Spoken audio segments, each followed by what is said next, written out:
Welcome, everyone. It is December 8th at 1 o'clock, and I am putting on a webinar. I'm super excited to do this today. For those of you who don't know me, my name is Laura Barr. I'm the owner and founder of Emerging Educational Consulting. And today I am talking about something near and dear to my heart, which is what I'm calling the soft side of ADHD college readiness, a strength-based skills for thriving in college webinar. This webinar is born out of what I have seen over the past years of working with many students who have ADHD, and some of the issues and patterns that have arisen when students arrive on college campuses. And some of these issues that have come up aren't because these students aren't incredibly capable. It's because college asks of them something more than they've ever been asked to do, a level of independence and relationships and self-management that they've never had to do before. So I really wanted to take the time in the hopes that if I could give you a little heads up, that there's some things you could do at home, whether you have a middle schooler, a high school, or a senior who's about to get acceptances and go to college next fall, that there's some things that you could do. One of the things that I always like to start with is I think that the ADHD brain is one of the most amazing brains on the planet. I actually think it's an advantage. ADHD isn't a deficit of potential. It really is a different wiring with powerful strengths that I think mostly go unrecognized, and especially unrecognized in high school settings, where students are expected to do 7 classes with the same expectation for each class. Everybody's supposed to be scoring with all at the highest levels. It's just so much to ask of an ADHD brain. College provides some hope and excitement for these students to be able to use these incredible skills that they have. And these strengths really aren't just theoretical. They're the very qualities that help students navigate the complex and social and academic complexities that college offers. I think of these as that ability to be super creative and original, curiosity, deep sense of empathy and feeling these students have, and then also that hyper focus. In high school, hyper focus can often mean we're not transitioning to things that we need to, or that we don't care. We care about one subject, but not the other. When we go to college, these strengths become assets. So if we think about it, think about creative problem solving. Creativity supports academic risk-taking. Students have the opportunity for original research and innovative solutions to complex problems in all disciplines, no matter what they're wanting to study. College offers the ability for some of that empathy and that deep care and love of others, to be able to foster deeper friendships, to create study partnerships, and belonging on college campuses. Hyperfocus can become passionate learning. I have a perfect story about this. My son, Christopher, his first 2 years of college, he was like, okay, this is fine. Got B's, B minuses, kind of hung in there. And then when he finally got to the business courses that he was really excited about, he ended up graduating with honors, which frankly shocked us all. But that hyper focus of what he loved, and now he's out in the world completely successful, doing exactly what he's passionate about. I also think this ability, this kind of comfort with novelty and ambiguity that students have, this ADHD students, this adaptive thinking, works really well in college when they are adapting to new schedules, changing, unexpected challenges. That novelty helps keep them engaged. Obviously can also cause some issues as well, but these strengths become assets in college. And I always like to start with that as we head into some of the challenges. The big issue that we're talking about as students enter into college is it's not just one adjustment. We're talking about 3 major transitions happening simultaneously. For students with ADHD, understanding these overlapping challenges of academic, social, and executive function is really key to helping us provide target support whether it's the student building their own support systems or they're creating getting support from others. We really want to think in these three categories, because when students do struggle, it's often not in one of these areas, but there's an intersection between either two or three of these transitions. So a student might handle academics fine until a social situation disrupts their executive function routines, or they may find friendships are coming easily, but that may mean it's kind of hard to focus on the academics. So we're really wanting to start as we get through this webinar, what I want you to leave with is a language, so that as you are beginning to backwards plan and problem solve and create proactive plans, that we call it anticipatory thinking, right? So what I want you to do is I want you to start having the language so we can start anticipating some of the things that might happen when our students get to school. The purpose of this today is to talk about these soft skills and how these soft skills turn strengths into independence. College readiness extends far beyond GPA and test scores. The most critical predictors of success are going to be that interpersonal and self-management that we see students using every day. They're using them now through high school. And what we're going to talk about is releasing some of those that maybe parents have been doing so they can start practicing some of these soft skills on their own. And it's these skills that provide the scaffolding that allows for some of these natural strengths students have to shine through. So let's just think about it. Connection, building authentic relationships and meaningful relationships in new environments. Resourcefulness, identifying and using available supports strategically. Communication, advocating clearly with teachers, professors, peers, support services, parents. Regulation, managing those emotions and impulses under academic and social pressure. Initiative, taking the first step to seek help, join communities, or solve problems.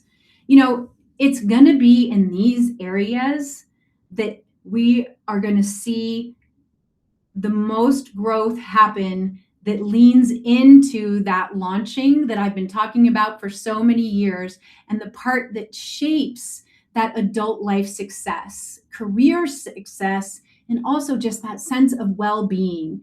So thinking about that connection, resourcefulness, communication, regulation, and initiative as skills we want to build while they are at home with us, so that they can transition into their college placement.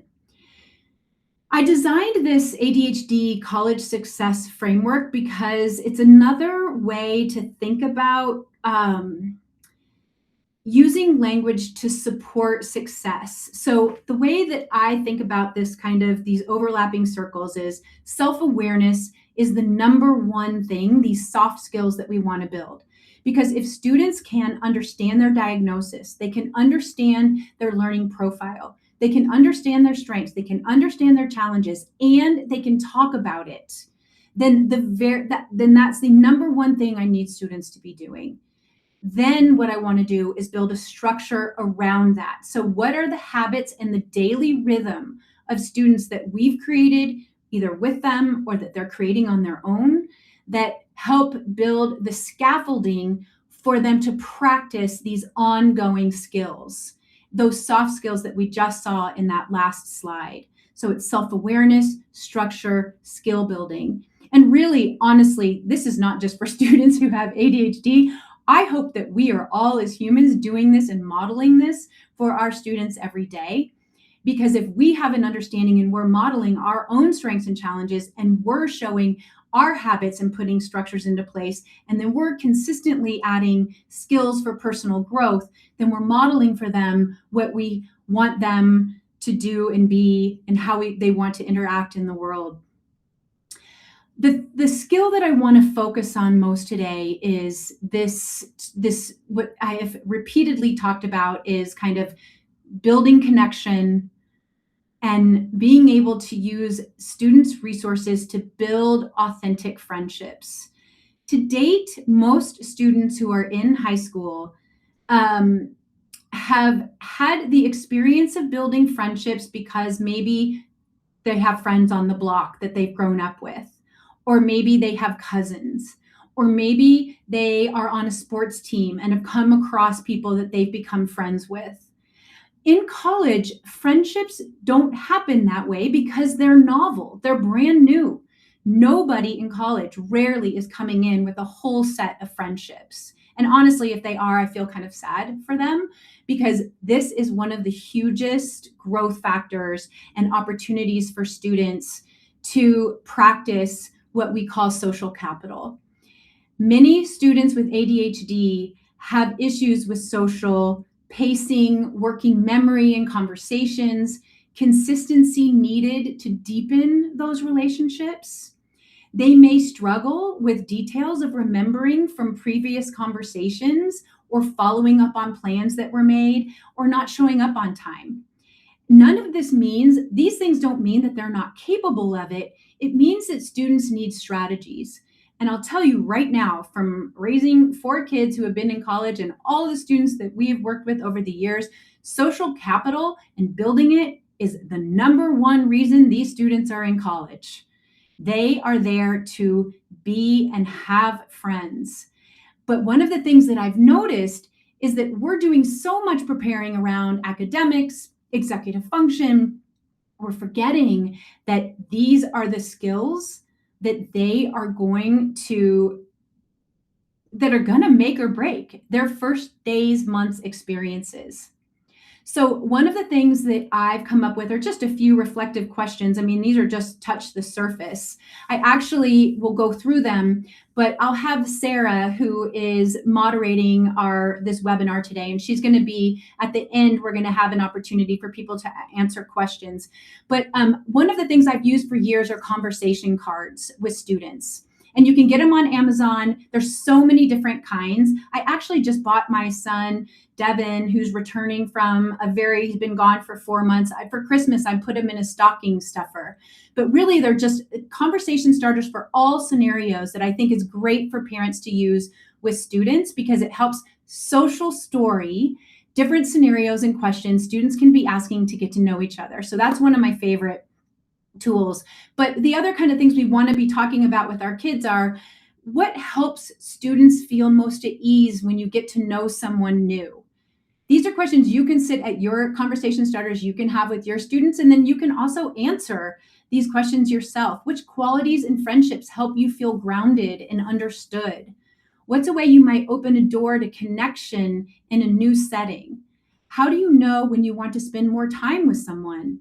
What usually makes it easier for you to remember to follow up, right? So if you make a date with somebody, you actually show up to the date.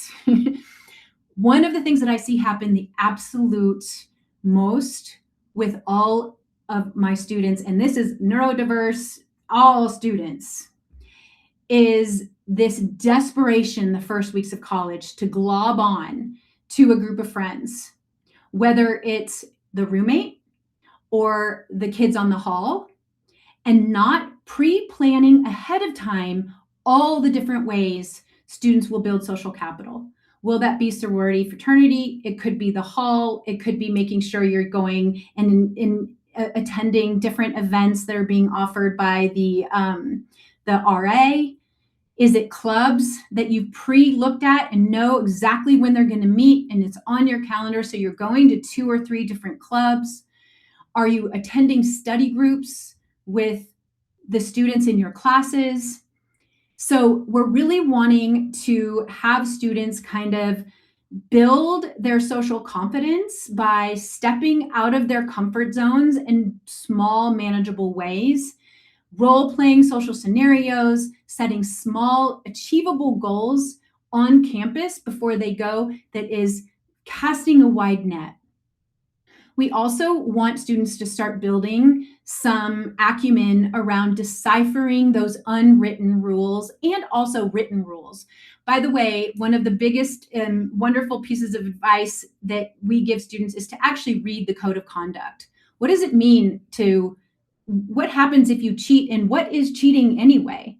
What happens if you go out with a girl or a young man and you say no and they don't follow what you have said.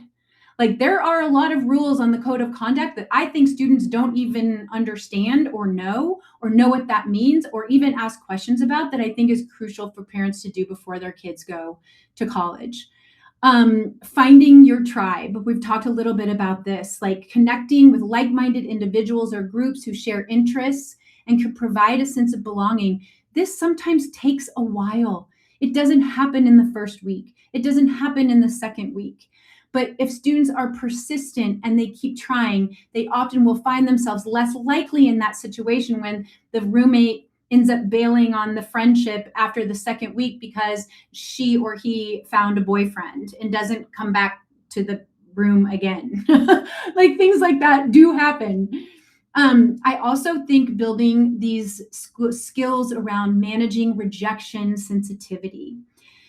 Students with ADHD often experience rejection sensitive dysphoria. It is a diagnosis. It's a little extreme, but it is something that I think we don't talk about enough. And really, it has to do with reframing those perceived insights. Because sometimes when students with ADHD aren't reading the room, they get feedback, and that feedback can become a voice that is unkind. You're not smart enough. You're not good enough. You're not pretty enough. You're not able.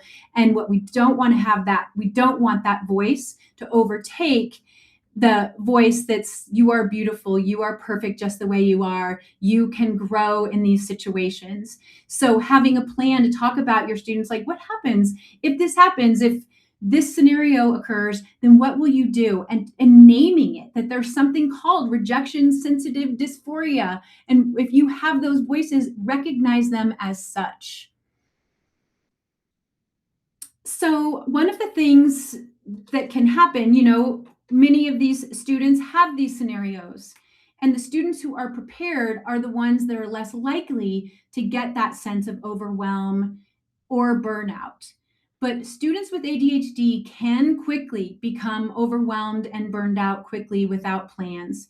So the number one is just recognizing the warning signs. Like if this is happening, here's what we're going to do. Here's what it feels like. Students learning how to create those healthy boundaries on the front end, establishing clear limits like when am I going to study? What are my social commitments going to be? How am I going to know enough is enough? Who am I going to talk to about these things? And if it's not a parent, which often it's not, who will it be? And making sure that person is identified before the issues come up. And that's where seeking that professional support, knowing where those support systems are on campus, or now because we have virtual, maintaining their same therapeutic support that they had, or finding someone new is a probably wise idea and is really part of that, like being able to prioritize that self-care. Emotional resilience in college is what we're going for. And so students being able to identify those triggers and being able to, one of the things that years of raising my own children who have ADHD and having a partner who has ADHD, is movement is one of the most powerful ways to manage some of that emotion and the kind of stress that builds before that crisis happens.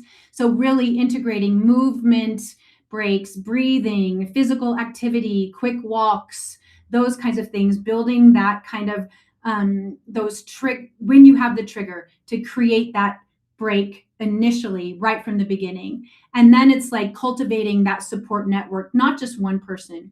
We need multiple people in our villages. And so making sure students are building those villages so they have them.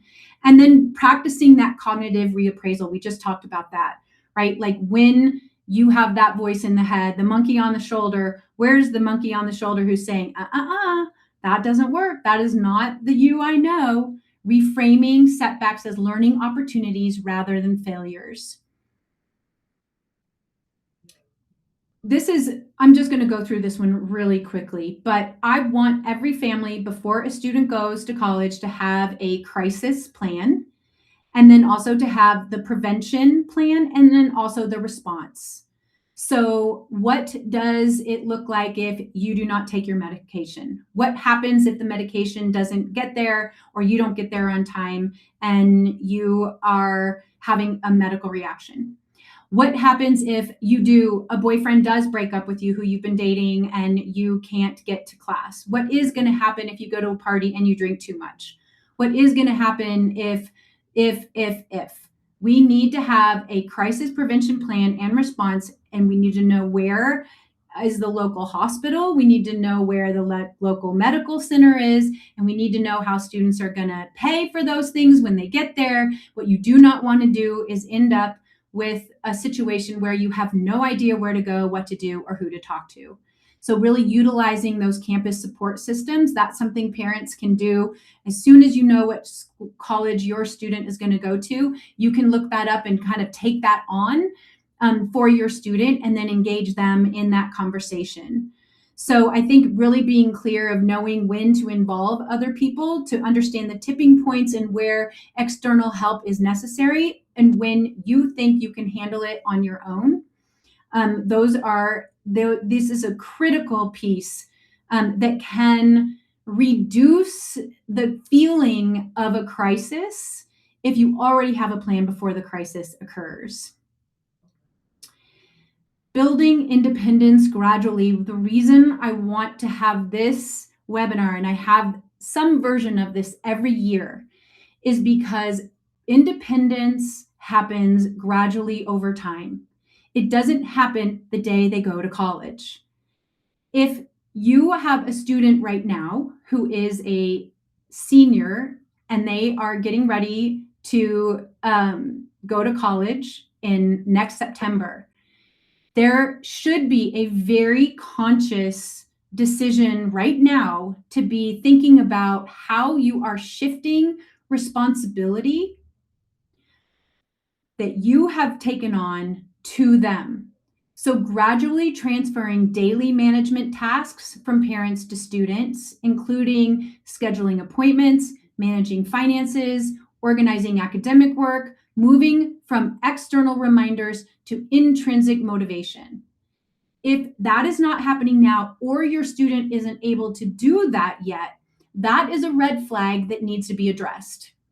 And that can be addressed in a lot of different ways. Executive function coaching is one of the most powerful ways to get these in place and to work with an executive function coach who will work with parent and student transferring some of those responsibilities and creating systems and accountability. Because what we want is, we know one new habit takes about 8 weeks to integrate. So if we're waiting till they get to college to do that, that's almost a whole semester. And that's going to be rough, right? So we want to start thinking, shifting that responsibility. We have a launch checklist. Sarah, I don't think I gave that to you to upload, but we can post it afterwards, our launch checklist of all the things we want students to be able to do when they go to college. We want them to start making decisions, encouraging students to make their own choices and experience natural consequences. One of the things that I did, I was a Love and Logic, if you remember Klein and Fay. I was a Love and Logic parent coach years ago. One of the things I loved about Love and Logic was this idea that once students are seniors, we're practicing as if they're in college. So if they're over 18, specifically because there's a law in Colorado that has curfew, but if they're over 18, not promoting a curfew after their senior year starting January, giving them more opportunities to feel what it's like to be an adult in a home, letting them come and go, having them choose to come to some meals and not to others. Like, it just depends how your family systems work, but really having them evaluating options and learning what it feels like to have a misstep and have to problem solve different situations that you may think they're not ready for, but maybe they are. Also, that internal accountability. So what is their developed systems for tracking tasks, deadlines, setting goals? This can involve their digital tools, waking up in the morning, their visual planners, self-reward strategies to reinforce habits, This is the language we want to be using when we think about building independence gradually and building those internal systems and strategies. I want to address this executive function challenge because a lot of this, listen, I've been to so many of these webinars myself as parents, and I sit here and say all this stuff, and it sounds really, really easy, right? Like, how easy is this? Just do what she says. But these are teenagers, and their job right now is to individuate. And individuation means that they're breaking away from you so they can be their own person. So I get that the things that I'm asking of you are difficult. What I want you to leave with, though, is the language for talking about it. And we will be uploading this PowerPoint, and there's lots more in this PowerPoint after I'm not going to get to today, but lots of things where ideas and strategies, and you can kind of be able to keep this so you didn't have to take notes or anything like that. But I want you to use that language, because if you have the language, then you have the ability to start creating some of these structures or some of these plans. If you don't, then if you don't have those, if you don't feel like you're able to put some of these things in place, and I think the next step is really just addressing the biggest deficit of students who have ADHD is often this executive function challenge, right? It is their ability to time management. So I'm sitting here saying to you, oh, let them not have a curfew. Oh, let them go to school whenever they want and skip a class if they want, when they already have this giant executive function challenge. I think what we want to do is we want to have that kind of freeing of them making some of those decisions, but while we're also really building and honing in on that executive function systems and having those put in place. We are excited at Emerging because we are actually adding this service to our practice, because we're seeing our students entering college with incredible academic ability, the social ability, but the executive function is such a challenge at the beginning that we feel if we can start doing this at the beginning of their spring of their senior year and then move into college with systems and structures, then we're really addressing the heavy lifting of the issue, right? So that has to do with time management, planning, and prioritization, and really creating organization and structure to maintaining their physical spaces, digital files, thought processes, and making it easier to retrieve information when they need it. So I am getting towards the end. It is almost 1:30, and I'm going to go over today to answer questions. Just a reminder, your teen is still becoming. Brain development continues through the mid-20s, with executive function regions among the last to fully mature. For students with ADHD, this developmental timeline may follow a different curve, but that doesn't mean they're deficient. So really see this as a process of becoming. Every one of your students is going to be different than the other.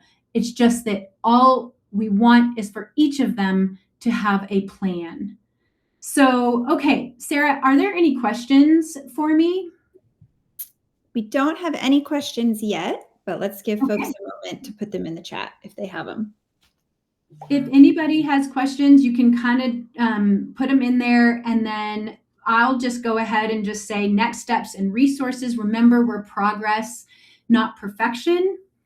And you are welcome to pursue some of these ideas either by contacting Emerging. There are also some fabulous executive function workshops that are put on in the summer. Landmark Education does an executive function pre-college workshop that I have had some students attend that have been really fabulous. There are multiple parent and student guides. Sarah, I had given you some other ones. So any of those other resources, you could just pop in the tool. I'm not even exactly sure what those resources are anymore. Let me check. The Naked Roommate, From Dorm to Doorstep, Table Topics. Michelle Garcia Winters has an amazing worksheets on social thinking for adults and young people that I think is a fabulous resource for families. So if there are no more questions, We do have please. one question, Laura. We have a question that says, what's the best way to find an executive function? Oh, sorry. Oh, I lost the question. I think it was, what's the best way to find an executive function coach? I think, as we are building out our executive function coaching practice, what I feel is one of the most important things is people understand that executive function is not a tutor. It is somebody who understands the diagnosis of ADHD and understands the diagnosis of the test that is given for executive function is called the brief. And to be able to read and understand a neuropsych profile. I also feel like executive function coaches, and we're building our practice out this way, is that it is goal centered with SMART goals. So you are able to see that students are improving in their habits and that you're seeing results, not necessarily in grades or things like that, but more in the ability to be able to manage those systems in their life.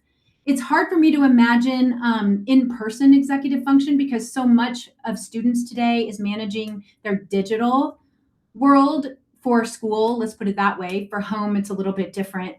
But being able to have a virtual coach, I think, is going to be a way to go.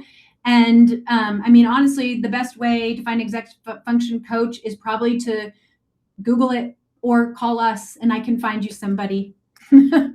And when is the best time for parents to have their students start working with an executive function coach? I love that question because I just met with an 8th grade parent and she was like, you know what, we have executive function deficits. I really want to get started. But when I talked to her, it was tricky because the school that he attends doesn't have a lot of expectation.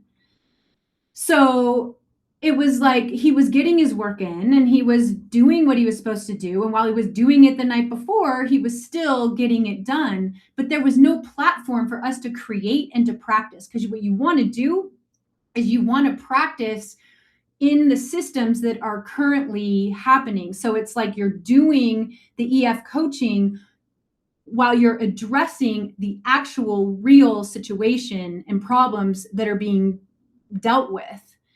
So you can't do executive function coaching in a vacuum. You have to do it with the actual problems that you're facing each and every day. So if a student is struggling with executive functioning in school and it's in 9th grade, then they need to do it in 9th grade. For many, many students, it's a temporary coaching because the habits get put in place.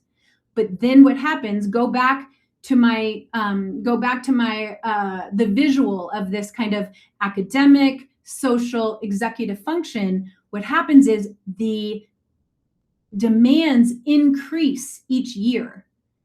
And so as the demands increase, often students need that scaffolding and support to be able to bridge the gap.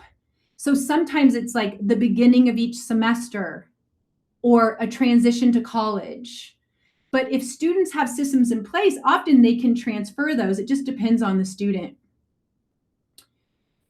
Anything else, Sarah? So just to build on that, Laura, would you say then for something like executive function coaching, it's not like you would recommend it's something you can put the work in over the summer that would then apply to the school year? It's a good question. In the kind of coaching that we do, you could certainly build foundational supports, but then you wanted someone to be kind of by your side to test those. So when I say foundational supports, for instance, for college students, often we like for students to set up Notion.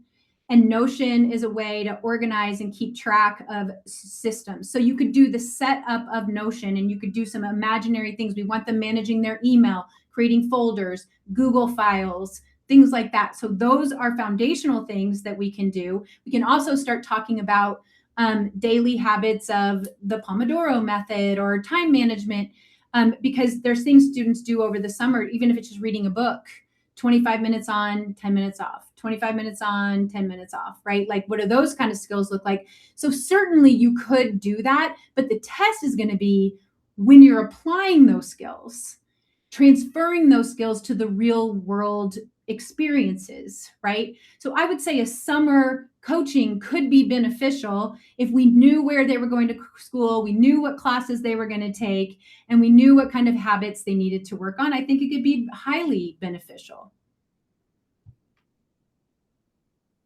Excellent. That was a great question. Any other questions out there? Go ahead and drop them in the chat.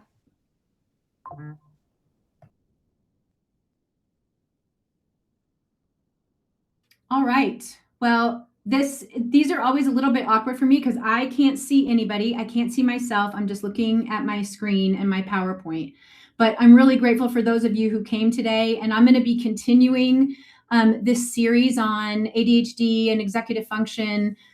We have a great webinar coming up on, I think it's January 12th, with Dr. Aus Bedouin.